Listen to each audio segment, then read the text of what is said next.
میرے بھائیوں اپنے اللہ کو راضی کریں۔ جن دکانوں کے پیچھے نمازیں چھوٹ گئیں، جن دکانوں کے پیچھے سچ کو طلاق ہو گئی، جن دکانوں کے پیچھے دیانت چلی گئی، خیانت آ گئی، بددیانتی آ گئی، ہاں اللہ تعالیٰ قیامت کے دن کہے گا بددیانت سے، وہ تو نے جو امانت کھائی لے کے آ، وہ امانت جو تو کھا گیا تھا لے کے آ۔ کہے گا یا اللہ کہاں سے لاؤں، وہ تو دنیا میں رہ گئی۔ اللہ تعالیٰ فرمائیں گے پڑی ہوئی ہے جہنم میں، پڑی ہے، جا اٹھا کے لا۔ وہ جہنم میں کیسے جائے؟ تو فرشتے ماریں گے چل، اور وہ اس کو لے کے چلیں گے، اور چلتے چلتے دوزخ کا سب سے خطرناک حصہ حاویہ، وہاں اس کو لے کے جائیں گے جہاں منافق رہتے ہیں۔ بددیانت لوگ حاویہ تک چلے جائیں گے ایمان ہونے کے ساتھ بھی۔ امانت کو کھانے والے لوگ حاویہ میں چلے جائیں گے، جو منافقین کی آگ ہے اس میں۔ وہاں دیکھے گا تو جس کا مال دبایا تھا دنیا میں وہاں پڑا ہوگا، کہے گا اچھا یہاں پڑا ہے، اتنے میں وہ تباہ ہو جائے گا، اس کو اٹھائے گا، کندھے پہ رکھے گا، پھر اوپر چڑھنا شروع کرے گا، چڑھنا شروع کرے گا، چڑھنا شروع کرے گا۔ جب دوزخ کے کنارے پر آ جائے گا تو وہ اس کے ہاتھ سے چھوٹ جائے گا اور پھر حاویہ میں جا گرے گا۔ اس کے ساتھ فرشتے مار کر پھر کہیں گے جا واپس لے کے آ، پھر یہ واپس جائے گا، پھر اسے اٹھائے گا، پھر کندھے پہ لے کے چڑھے گا اور چڑھے گا اور چڑھے گا۔ جب کنارے پر آئے گا تو پھر اس کے ہاتھ سے چھوٹ جائے گی، اس کے پھر فرشتے مار کے نیچے گرا دیں گے، جا لے کے آ۔ اب یہ کبھی اس میں سے نہیں نکل سکتا۔ اس کمانے سے توبہ کریں، یہ کمانا جہنم میں لے جائے گا۔ اور ادھر دوسری سنو، سَيَعْلَمُونَ الْيَوْمَ مَنْ أَصْحَابُ الْكِرَامِ، ایک فرشتہ اعلان کرے گا آج پتہ چلے گا عزت والے کون ہیں، آج پتہ چلے گا عزت والے کون ہیں۔ أَيْنَ الَّذِينَ تَتَجَافَى جُنُوبُهُمْ عَنِ الْمَضَاجِعِ، کہاں ہیں راتوں کو اٹھ کے نمازیں پڑھنے والے؟ ارے میرے بھائیو، یہ نماز کی غفلت بہت بڑی ہلاکت ہے۔ میں کیسے سمجھاؤں؟ میں تو جب بھی جمعہ پڑھاتا ہوں میں یہ مضمون ضرور بیان کروں، مجھے جب یہ مجمع نظر آتا ہے تو میرا دل ٹکڑے ٹکڑے ہو جاتا ہے کہ یہ 8ویں دن آتے ہیں اور باقی دن کہاں ہوتے ہیں؟ یہ کیوں نہیں سمجھتے؟ ان کے آنکھ کیا ہو گیا؟ ان کے کانوں میں ڈاٹ لگ گیا، یا دل کے اوپر کوئی پردہ آ گیا، یا میں کوئی عربی میں بات کرتا ہوں جو سمجھ میں نہیں آتی، یا میں کوئی ان سے چندے کا مطالبہ کر رہا ہوں، یا کوئی اپنی ذات کے لیے سوال کر رہا ہوں، یا اپنی شخصیت کی دعوت دے رہا ہوں۔ آج نماز عزت دلائے گی، سب سے پہلا اعلان ہوگا، کہاں آج پتہ چلے گا عزت والے کون ہیں، کہاں ہیں راتوں کو اٹھ کے نماز پڑھنے والے اور اللہ کے نام پہ خرچ کرنے والے۔ صرف نماز نہیں، زکوٰۃ بھی دینی پڑے گی۔ پیسہ ہے زکوٰۃ نہیں دے رہے، پیسہ ہے اللہ پہ کے نام پہ خرچ نہیں کر رہے۔ بھائیو اللہ کے نام پہ خرچ کرنا سیکھیں، اللہ کے واسطے اپنے آپ کو سادگی پہ لائیں اور اللہ کے نام پہ لٹانا سیکھیں۔ اللہ آپ کی نسلوں کو واپس کرے گا، صرف آپ کو نہیں، آپ کی نسلوں کو واپس کرے گا۔ آپ اللہ کو قرضہ دے رہے ہیں، کسی ایسے ایرے غیر کو قرضہ نہیں دے رہے۔ یہاں مسجدیں والے چندے مانگ رہے، بھائی مسجد کو چندہ دو، مدرسوں والے چندے مانگ رہے، مدرسوں کو چندے دو۔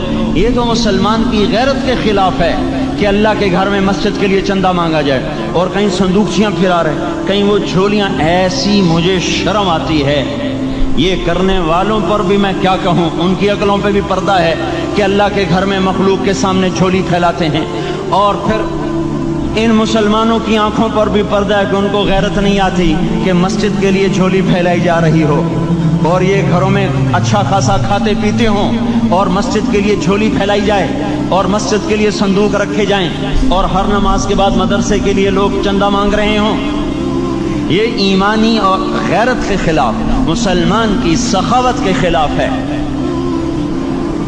کہ اس طرح مسجد کے لیے جھولیاں پھریں اور مسجد کے لیے صندوق پھریں۔ ہم تو اللہ کے نام پہ بے دھڑک لگائیں، اقیم الصلاۃ وآتوا الزکاۃ، اقیم الصلاۃ وآتوا الزکاۃ 67 دفعہ یہ حکم چلا ہے، اور ہر دفعہ زکوٰۃ کے ساتھ نماز، نماز، زکوٰۃ، زکوٰۃ، نماز، نماز، زکوٰۃ، زکوٰۃ، نماز۔ نماز پڑھنے والے زیادہ ہیں نسبتاً زکوٰۃ دینے والوں سے، زکوٰۃ دینے والے تھوڑے ہیں، پیسہ جاتے ہوئے جان جاتی۔ ہمیں نہ دو، اپنے غریب رشتہ داروں کو تلاش کر کے دیں، اپنے غریب رشتہ داروں کو، اپنے غریب پڑوسیوں کو۔ آج جو صحیح دیانت دار تنخواہ دار ہے وہ بھی مستحق زکوٰۃ ہے، اگر وہ دیانت دار ہے تو۔ اگر رشوت نہیں لیتا تو آج کا ایس پی بھی مستحق زکوٰۃ ہے۔ میرا ایک دوست ایس پی کہنے لگا میں زکوٰۃ کا مستحق ہوں، حالانکہ میں ملتان کا ایس پی ہوں، کہ 15 دن میرے گھر میں کبھی سالن پکتا ہے کبھی نہیں پکتا۔ اپنے اوپر صرف خرچ کرنا۔ بچے کو کھلونے کی خواہش تھی، 1000 روپے کے کھلونے لے کے دے دیے، کیا ظلم ہے یہ؟ 1000 روپے کے کھلونے بچے کو لے کے دے دیے، کیا اللہ نہیں پوچھے گا کہ اس 1000 سے کسی غریب کے گھر کا دیا جل سکتا تھا، اور کسی کے غریب کا ایک ہفتہ گزر سکتا تھا، تیرے کسی مسکین رشتہ دار کے گھر میں بھی کچھ سالن پک سکتا تھا۔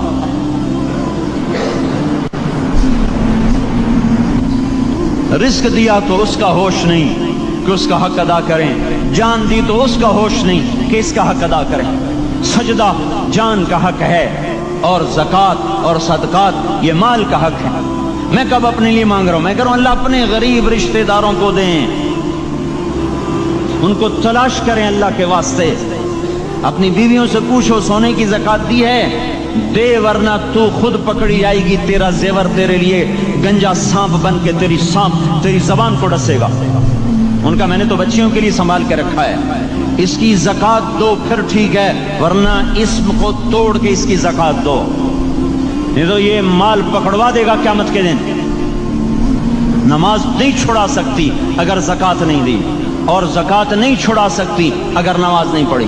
مسجد بنا دی 50 لاکھ میں، اگر خود نمازی نہیں تو یہ مسجد بنانا اسے جہنم سے نہیں بچا سکتا۔ میرے بھائیوں، اپنی جان کا بھی صحیح استعمال کریں اور اپنے مال کا بھی صحیح استعمال کریں۔ ہم ایسے اندھے نہیں ہیں کہ جو بچے نے چاہا لا کے دے دیا، جو بیگم نے مانگا اٹھا کے دے دیا، نہیں نہیں، ہم پہلے دیکھیں گے اپنے اوپر۔ حضرت عثمان رضی اللہ عنہ کے پاس ایک سائل ہے، حضور سے مانگنے آیا، آپ نے کہا عثمان کے پاس چلے جاؤ۔ عثمان سے مانگنے گئے تو آگے بیوی پہ لڑ رہے، کس بات پہ؟ یوں کہہ رہے، وہ باہر چھوٹے چھوٹے گھر ہوتے تھے تو باہر آواز آ رہی، بیوی کو کہہ رہے اللہ کی بندی رات تو نے چراغ میں بتی موٹی ڈال دی، وہ بتی ڈالتے تھے نا اس کی روئی کی، تو تیل زیادہ جل گیا، تو یہ کہنے لگے یہ کس کنجوس کے پاس بھیج دیا؟ جو بیوی پہ لڑ رہا ہو کہ تو نے بتی موٹی ڈالی ہے تو یہ مجھے کیا دے گا؟ تو یہ دمڑی بھی نہیں دے گا۔ جب ان کو باہر بلایا اور خیرات مانگی کہ وہاں سے آیا ہوں، تو انہوں نے اندر گیا، ایک تھیلی اٹھائی، نہ پوچھا کہ کتنے چاہیے، نہ پوچھا کہ کون ہو، 3000 درہم اٹھا کے دے دیے۔ وہ حیران ہو کے کہنے لگا یار ایک بات تو بتاؤ۔ کہا کیا؟ کہا یہ مجھے تو نے اتنے دے دیے کہ میری اگلی نسل کو بھی کافی ہیں، اور خود بیوی پہ تو لڑ رہا تھا کہ بتی موٹی کیوں کر دی؟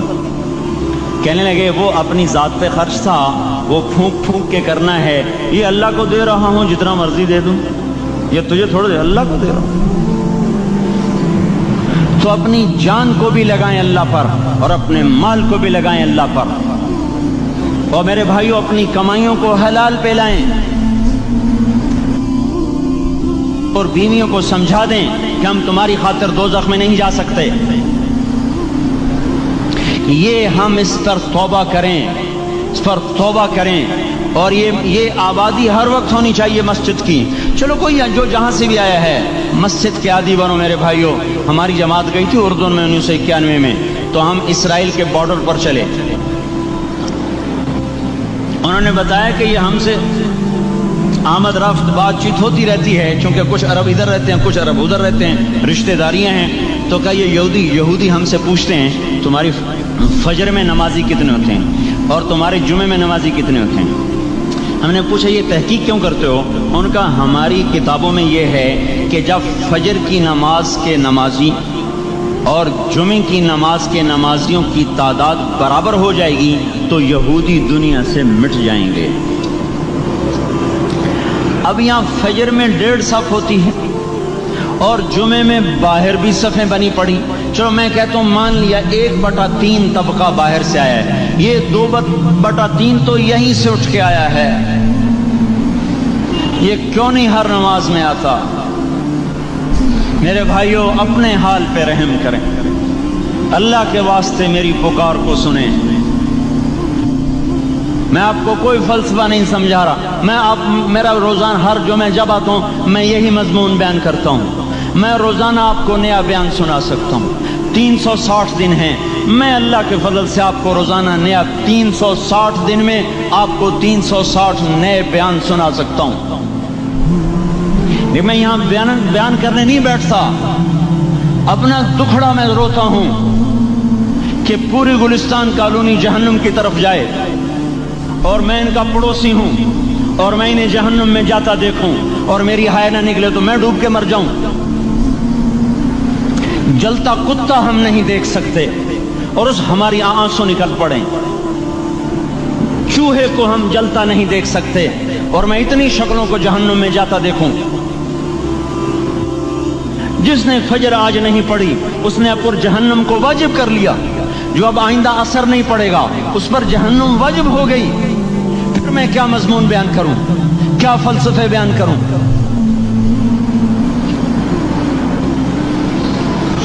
اس لیے میرے بھائیوں اپنی ذات پہ رحم کریں، اپنے بچوں پہ رحم کریں، اپنے گھر والوں پہ رحم کریں، مسجد کی دوڑ لگائیں، اپنے مال کو اللہ کے نام پہ خرچ فرمائیں تاکہ یہاں بھی جہان بنے اور وہ بھی جہان بنے۔ کیا زندگی ہے، چلتے چلتے سانس نکل جاتا ہے پھر یوں مٹ جاتے ہیں جیسے دنیا میں کبھی آئے نہ تھے۔ پوتے پوچھتے ہیں ابا دادا کی قبر کہاں ہے؟ ابا کہتے ہیں بیٹا یہیں کہیں مل گئی، پتہ نہیں کہاں ہے۔ آج تو اگلی نسل دادے کی قبر نہیں دیکھ سکتی، ہم اس دنیا کی خاطر اللہ کے باقی ہو جائیں۔